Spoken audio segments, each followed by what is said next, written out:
So now students, let's start with Gauss theorem.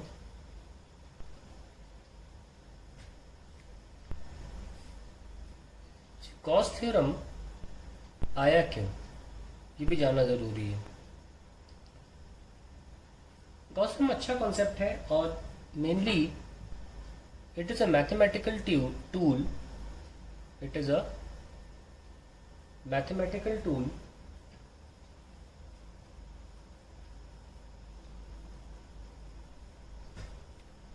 to evaluate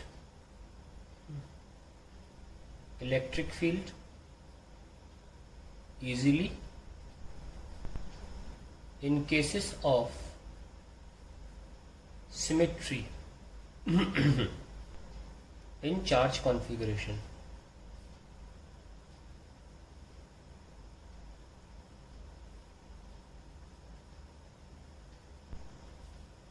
ये वहीं use करा जाता है जहां पर एक चार्ज को ढका जा सकता है ऐसे फिगर्स जिसका वॉल्यूम या सरफेस जिसका सरफेस एरिया हम निकाल सकते हैं।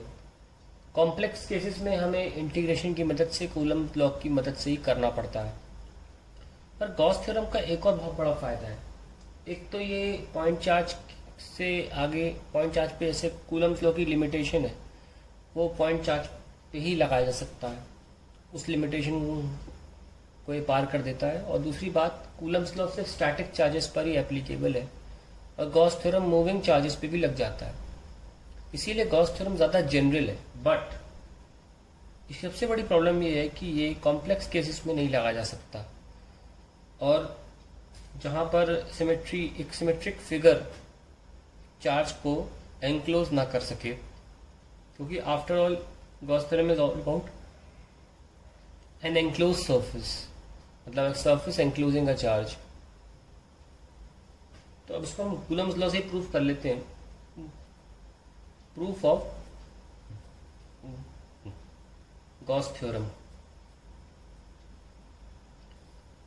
जैसे कि यहाँ बस चार्ज है एक और ये एक सरफेस से एनक्लोज्ड है,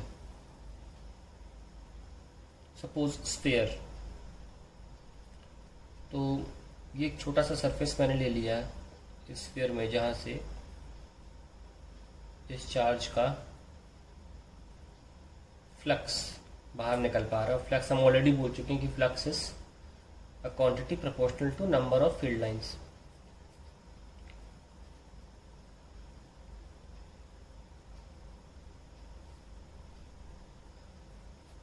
नाउ फ्लक्स होता है E into area cos theta.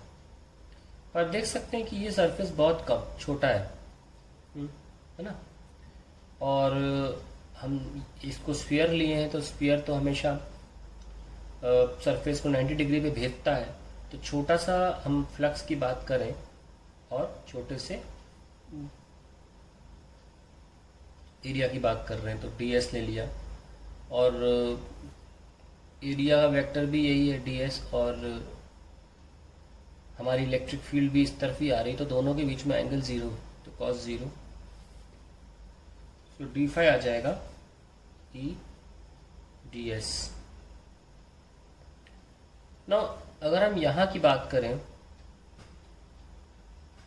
यहाँ की जिस सरफेस पर है, यहाँ तक हम रेडियस को r ले लेते हैं, ठीक है।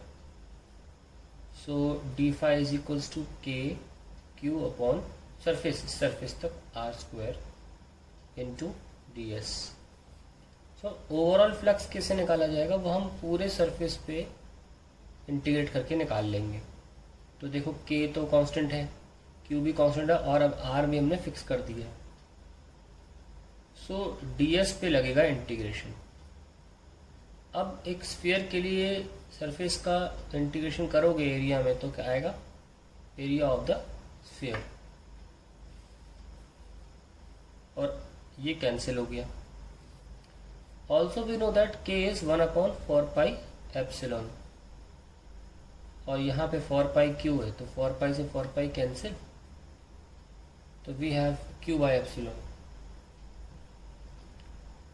और हम ये पहले भी बता चुके हैं कि हमारा जो फ्लक्स का जो डेरिवेशन है ये निकल के आता है q बाई एप्सिलॉन। सो हमने जो फ्लक्स कैलकुलेट करके दिखाया है आपको, वो पूरे 4 पाई स्टेरेडियन सॉलिड एंगल के लिए निकाल के दिखाया, पूरे एरिया के लिए। तो फ्लक्स जो है वो टोटली कितना निकल के आ रहा है, q by epsilon. If q equals to 1 coulomb, then flux is equals to 1 upon epsilon, which is 1 upon 8.85 10 की power -12 Newton per coulomb meter square. So what is the significance of this number 1 upon 8.85 10 की power -12? Significance is it is proportional to number of field lines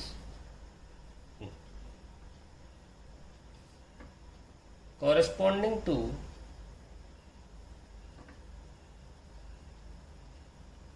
a 1 coulomb of charge. ये बहुत important number होता है और इसको value में लिख लेते हैं 1.13 10 की पावर +11 न्यूटन पर coulomb metre square.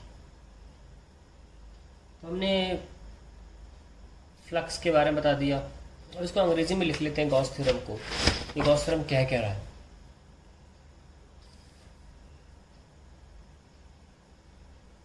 Gauss theorem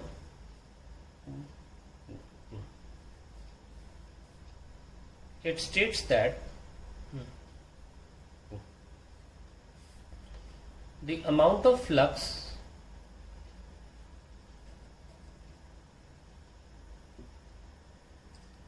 due to a charge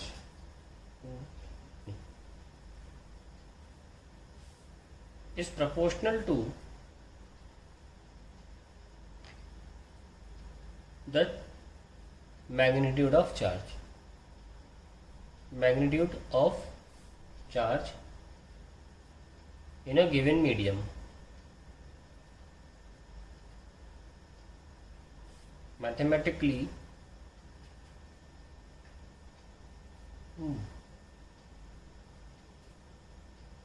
the flux due to a charge is equal to 1 by epsilon times that charge enclosed. Charge enclosed. तो ये हम लिखते हैं यहाँ पे Q by epsilon. ना flux में बहुत इंपॉर्टेंट बात है कि ये चार्ज एनक्लोज होना चाहिए। एनक्लोज वर्ड बहुत इंपॉर्टेंट है, ठीक है। और अब एक बात और बता दें कि फ्लक्स जो है, जैसे कि हम फॉर्मूले में देख रहे हैं, कहीं भी कोई ज्योमेट्रिकल पैरामीटर नहीं है। Flux is independent of the surface area और shape of the surface enclosing the charge. Enclosing the charge. जैसे कि हम देख सकते हैं कि अगर एक Q है और हमने एक सरफेस मान लो ये ले लिया होता है S1 और एक और सरफेस ले लिया होता है S2, तो अगर हम नंबर ऑफ फील्ड लाइंस बना रहे हैं, हम सारे तो बना नहीं सकते, लेकिन जितनी बना सकते हैं उतनी बना लीजिए और मान के चलिए इतनी ही थी। तो हम देख सकते हैं जितनी भी S1 को भेजती हैं उतनी S2 को भी भेजती हैं। जितनी फील्ड लाइंस S1 सरफेस को भेजती हैं उतनी फील्ड लाइंस S2 सरफेस को ही भेजती हैं। इसका मतलब फ्लक्स डिपेंड ही नहीं करता कि इसका एरिया कितना है, साइज कितना है या शेप कितना है। शेप कैसा है, क्योंकि अगर मैं कुछ और शेप ले लूँ, तो अगर मैं कोई और ऐसा शेप ले लूँ तो उससे कोई फर्क तो पड़ने वाला नहीं है, फिर भी मेरी नंबर ऑफ फील्ड लाइंस तो उतनी रहेंगी। तो flux is independent of the geometry of the surface enclosing the charge. उसको अलग नाम दिया गया है, the surface enclosing the charge is called Gaussian surface.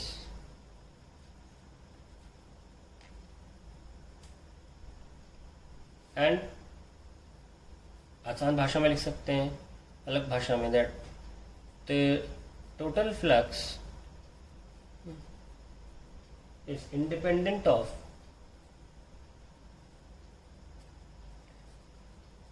The geometry of, geometry में सब आ जाता है फिर, गॉसियन सरफेस। अब हमने देखा कि फ्लक्स को हमने सॉल्व कैसे किया, E dot D S is equals to q by epsilon. ये एक्चुअली में हमारा गॉस थ्योरम का एक्सप्रेशन है।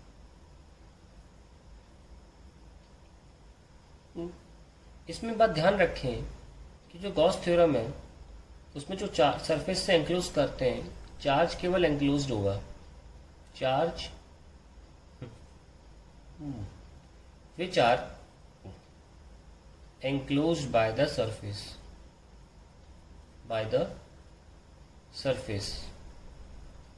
but जो इलेक्ट्रिक फील्ड है, but this electric field is of all the charges enclosed by surface and the charges outside the surface, outside the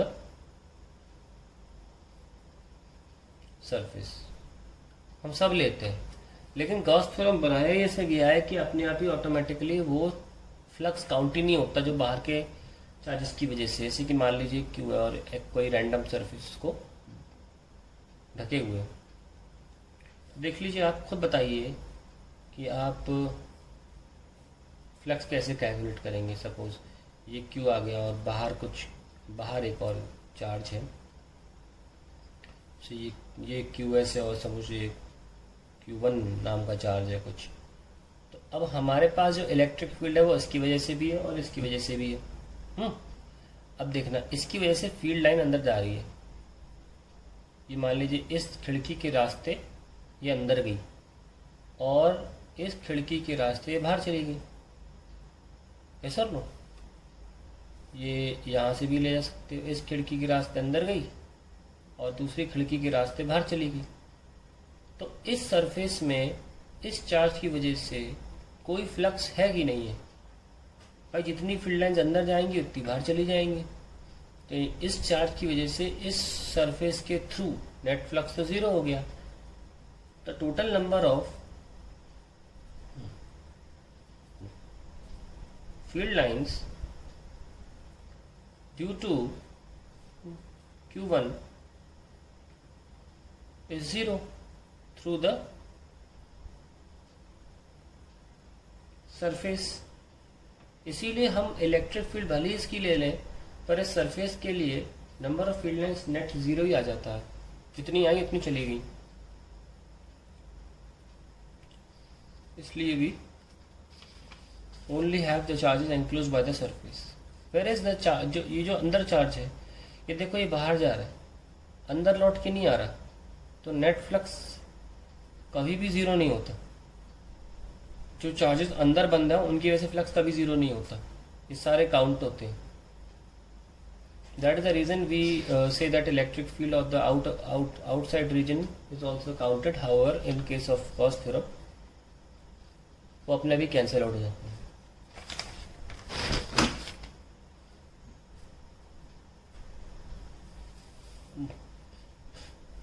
अब symmetry की बात कर लेते हैं। जब एक चार्ज को इस सरफेस से एंक्लोज किया, चाहे स्फेरिकल से एंक्लोज किया, जब फ्लक्स सेम ही आना है तो हम स्फीयर ही लेते हैं ताकि सिमेट्री मिले और आसानी से इसका एरिया लिखा जा सके। ठीक है, तो हम ये हमारी चॉइस होती है कि हम स्फेरिकल ले रहे हैं कि रैंडम सरफेस ले रहे हैं, क्योंकि नंबर ऑफ जो नंबर ऑफ फील्ड लाइंस है वो बदलती नहीं है सरफेस बदलने से। तो हम क्यों ले रैंडम सरफेस, हम ऐसे स्फीयर ले लेते हैं। No condition to choose a Gaussian surface. बहुत इंपॉर्टेंट चीज़ है ये, बहुत इंपॉर्टेंट। ये पता होना चाहिए आप किस बेसिस पर सुनते हैं। एक ही कंडीशन में, मतलब उसमें दो दो चीज़ें ऑलरेडी मिक्स की हुई हैं। A Gaussian surface is such that the electric field lines are either perpendicular to it or parallel to it. Parallel to it. बस that's the only thing you should remember जब भी आप Gaussian surface select कर रहे हैं।